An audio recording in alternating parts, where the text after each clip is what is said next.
Before launching Operation Barbarossa in June 1941, Nazi Germany's intelligence apparatus suffered one of the most catastrophic failures in modern history.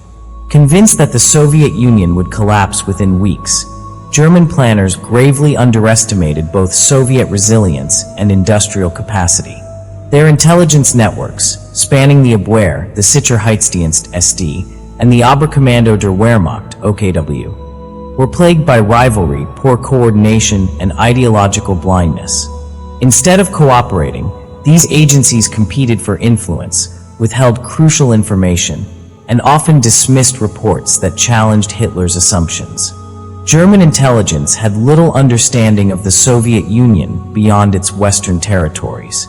Major industrial centers in the Urals and Siberia, places like Chelyabinsk, Magnitogorsk, and Sverdlovsk, were barely mapped or monitored. When reports surfaced that entire factories were being dismantled and transported east by rail, analysts in Berlin rejected them as exaggerated or desperate measures. In reality, this relocation effort was one of the largest logistical feats in history.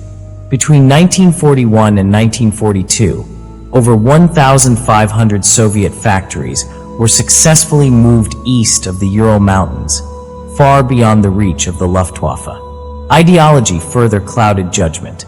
The Nazi leadership believed that Slavic peoples were racially inferior and incapable of sustaining modern, industrial warfare. This arrogance led them to dismiss accurate intelligence and overestimate German superiority. As the Wehrmacht advanced deep into Soviet territory, they achieved impressive tactical victories, but faced a strategic disaster. Behind the front lines, the Soviets were rebuilding a vast industrial base in secret, producing tanks, aircraft, and artillery at a pace Germany could not match. By the end of 1941, the myth of Soviet weakness had crumbled. The Red Army, reinforced and rearmed, stood resilient while the German war machine began to falter. Operation Barbarossa was not merely a failed invasion. It was a monumental intelligence failure rooted in arrogance, fragmentation, and ideological delusion.